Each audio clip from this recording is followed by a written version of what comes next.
Oh my God. No. No. Oh, 2020 has just been the hardest.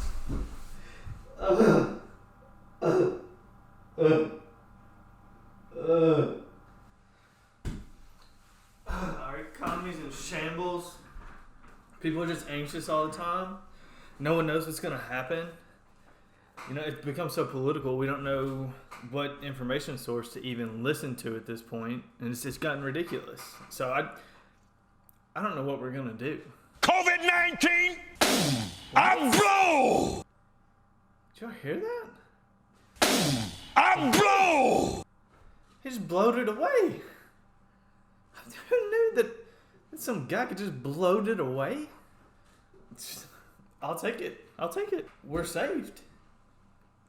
I guess it's good to go. Time for everyone to get back out into the real world. And he said it loud and with a lot of authority, so you know he means it. I'll see you guys out there. Well, now you know what this video is going to be about. My name is Mitchell, and for the next few minutes, I will be your guide on this spiritual journey that we will be taking. Now onto the subject, for lack of better terms, for this video. This man, yes, this man, is televangelist Kenneth Copeland. And in case you're not familiar with what a televangelist is, I will bring you up to speed very quickly because it's a long line of bullshit that goes on here in America, but to sum it up, it's essentially a preacher who finds out that they can get on TV and reach out to more people than if they just do it at their church. Largely in the South, largely Christian. At base level, that sounds great, right? You want to spread your message of whatever it is, hopefully it's positive, to as many people as possible. That's great. That's the reason why I guess a lot of people make movies, right? Is to entertain as many people as possible in a positive way. But what often happens is these televangelists find out that, hey, if I broadcast to more people, that means more people can tithe, can donate. And they oftentimes become very rich. And there's been a handful, I assume it's a handful. I don't think that there's a ton of them. It's not like, you know, NBA levels of success, but a handful of televangelists who have found out that they can become extremely wealthy doing this. And like I said, I assume he's one of them because in basically every snippet I see of him, he either has like an entourage near him or he has like this aura from the people around him that are just kind of like hanging on to every word that he says as though it's coming from Jesus himself. Picking up the vibes I'm throwing down here. Hell, look at the soundbite that I used from just a minute ago. I blowed it away. That soundbite, that was from it was a prayer where he would say one thing and then it would be repeated. That's pretty common, I think, in a lot of religions. I could be wrong, but I think it's somewhat common. But this man got like 6 or 7 other grown men to go, I blowed it away. COVID-19! COVID-19!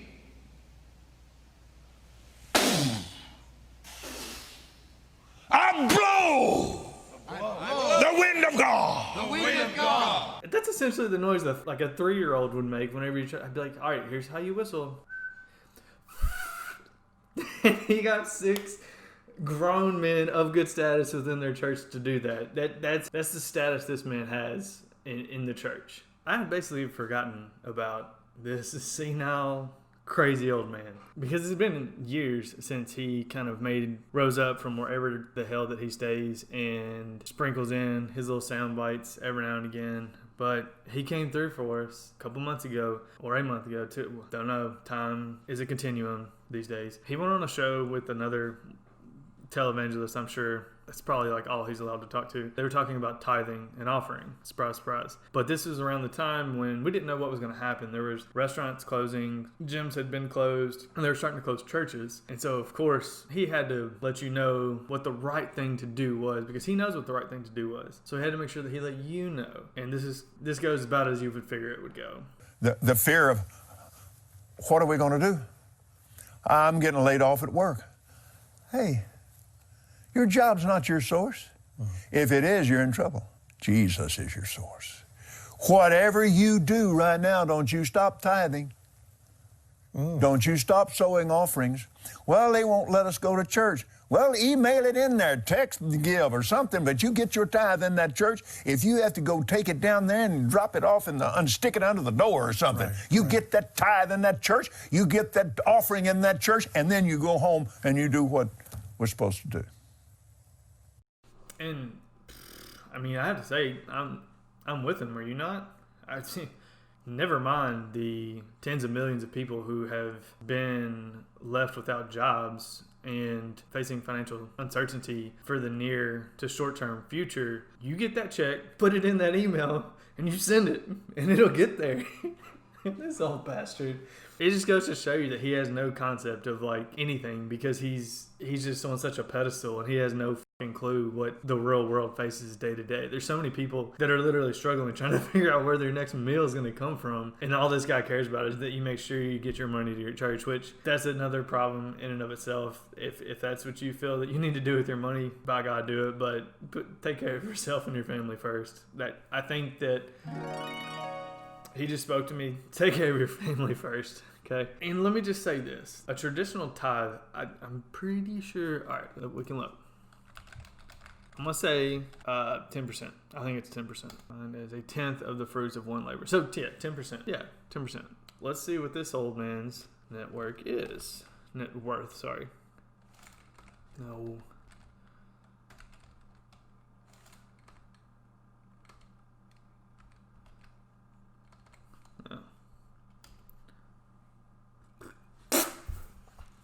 What? 300? This old... $300 million. $300 million. That's insane. That is absolutely insane. Oh my God. Okay, and let's just think about that. This greedy son of a bitch is saying that he donates $30 million a year to the church. Did he take one of those envelopes he was talking about, slide that quick 30 mil under the door? I doubt it. What do you think? No. Bad pastor.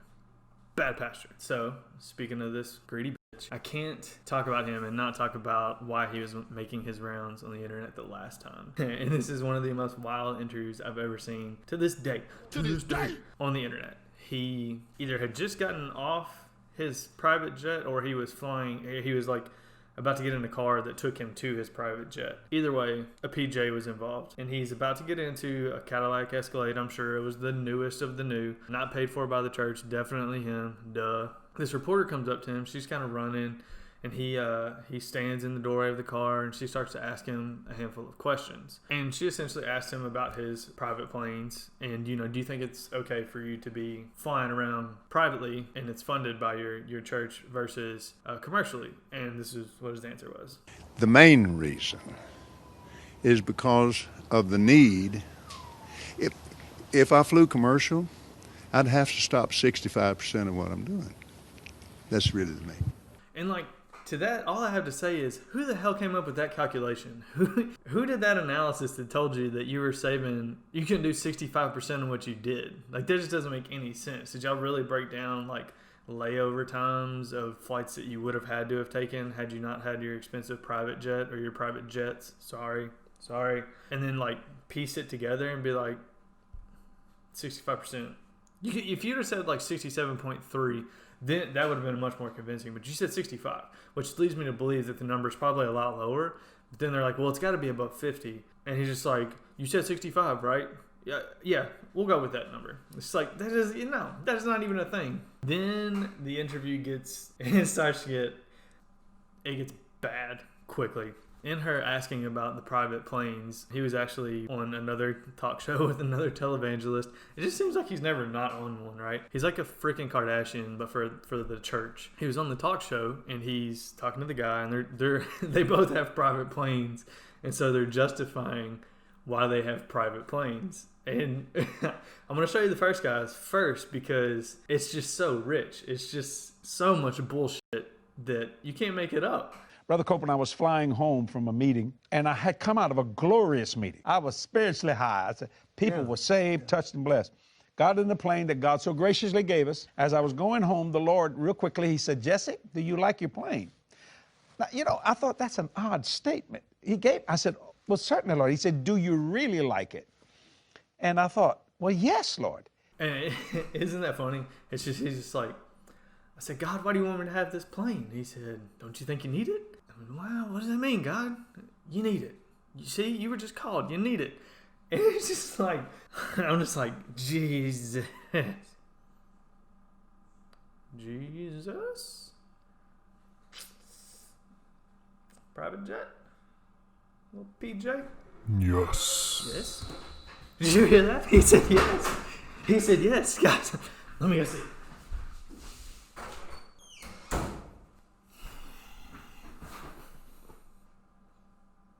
Wasn't in the parking lot. Guess God doesn't talk to us common folk that way. Oh, what a crock of shit, huh? I'm not here to say how anyone does and doesn't talk spiritually to their God, their whatever. I'm not here to say that, but all I'm saying is that his justification for a private plane is a lot like a kid's justification for a toy, right? Like, 4-year-old comes up to you and they're like, can I have this action figure? and you're just like, Why do you want that? it's like, Because I want it. Or do you need it? No, but I want it. and in this case, he's doing the exact same thing, but it's God that's telling him, you want it. What? I don't know. It's just hilarious to me that he justifies it by saying that God talks to him and tells him, allows him to stand up in a seat, because he couldn't do that on a commercial plane. Pretty sure you can. I've gone to the bathroom several times on commercial flights, long ones too, buddy. And so it was just funny that was his justification. So then Kenny C has to give his explanation that he recently went through as to why he needed to have his PJ, and it's just as good. The world is in such a shape, we can't get there without this. That's right. We've got to have this. That's why we're on that airplane. We can talk to God. Glory to God. It's true. You can't manage that today. Right. This dope-filled world. Right. And get in a long tube with a bunch of demons. Right. That's exactly the And truth. it's deadly. And he works on you hard. It really does. And that's specifically what she asked. She said, you know, this tube of demons, is that what you consider people who ride commercial planes? Again, getting back to the comment, you said that you don't like to fly commercial because you don't want to get into a tube with a bunch of demons. Do you really believe that human beings are demons? No, I do not. And don't you ever say I did. We wrestle not with flesh and blood, but principalities and powers. He goes completely crazy for like a 5-second period right there. And it's very televangelist-esque of like, I need to get my voice up here so that you know that I'm serious. And then he ends it with a little smile so that you know that he's of God. It just... I don't like it. Did not like it. Didn't like it at all. Next, before we get to the creme de la creme of this interview, briefly brings up basically his wealth, saying, you know, I had 2 grandparents. They were not very wealthy. They basically lived paycheck to paycheck, and most people would think that you go into this profession wanting to help someone, not gain wealth. And he starts babbling this bullshit about how there's a great deal of wealth. The Bible is full of wealth. He might have thrown out a scripture to there, I don't know, but I'm no theologian. No theologian whatsoever. But I would say that I would think that if the Bible's speaking about wealth, it's probably more in a metaphorical sense and like soul, mind, and well-being. That's just my opinion. I'm not wealthy, so I might not have the opinion that he has. Just outside looking in type of thing, you know. But this is how he responds to it. But when you go back to the Bible, it's full of wealth, and it's full of miracles and signs and wonders, and it's full of goodness, and it's full of meanness. It's just full of hell on earth. Those are the demons, not the people. So this brings us to the tippity top of the Kenneth Copeland mountain. At least for this interview. I'm sure there's more that are worse. Another day, another time. So the interview's coming to an end, and you can feel that there's kind of a little bit of tension. He probably lives his life perpetually in this state. So he tries to ease it a little bit, and he gives her just the most weird fucking compliment ever, and in the most weird way. Like, just the look on his face when he's doing it, just screams creep. There's other words I would want to use there, but for the sake of giving him the benefit of the doubt, I'm just going to say creep. Here it is. Thank you so much for your time What's your today. Lisa Guerrero. Lisa, God bless, Father bless Lisa today. Thank you for her grandparents. Thank you for giving me the opportunity to know her and to her team. And I pray and I believe her piece will be successful. I love Inside Edition. I love the people on it. And it thrills me to get a chance to have my face on Inside Edition. Thank you I very love much, you, girl. Reverend. You have a nice day. Yes, ma'am. Thank Yep, that's the look I had on my face too. It just makes you want to crawl out of your own skin and just get as far the fuck away from that as you can. Like no one should have to see that. No one should have to go on. And good on her, because she handled it way better than I would have. She's a reporter. She probably deals with like crap on a day-to-day basis, but he just come off like the most condescending, misogynistic asshole. Sweetie. First of all, you don't know me, don't call me sweetie. Like, you think that just because you're a figure of status and I'm a reporter that you can call me a misogynist name? Like, no. Get the fuck out of here with that. It's almost like him doing that was like his stamp of approval on, I think that this went okay. Thank you again, buddy. I don't know, man. It was weird, but that was the interview. All in all, for the most part, televangelists are kind of a crock of shit. I think they might have meant well when it started out, but anytime you get some greed, money involved, it kind of goes south quickly, and that seems to be a lot of what it is. John Oliver did a really, really, really good piece on them. I'll put a link in the description. If you haven't already seen it, go check it out. I think that's what kind of woke me up to this, and I thought it was really good. And for the most part, I completely get like religion being a large part of your life. It's something that gives you hope. It's something that gives you like faith, something to hold on to. This dude's just a greedy bastard. He might think he's doing it for the right reasons, but there's so many things that you can look to immediately and say like, yeah, dude, I don't know. Maybe we should look to help out. Like, so that's just my perspective. He could be the nicest guy in the world, but it just seems to me like there's absolutely no way a pastor should be worth that much money, especially working for a technical nonprofit. I don't know. That's all for me, ladies and gentlemen. I hope you enjoyed the video. Wait. Since we're on a preachy vibe while we're here, I got my book. If you would, please hit that like button and subscribe if you have not already. I can't. Like if you liked it. Subscribe if you haven't. I would appreciate it. And I'll see you guys next time. Bye.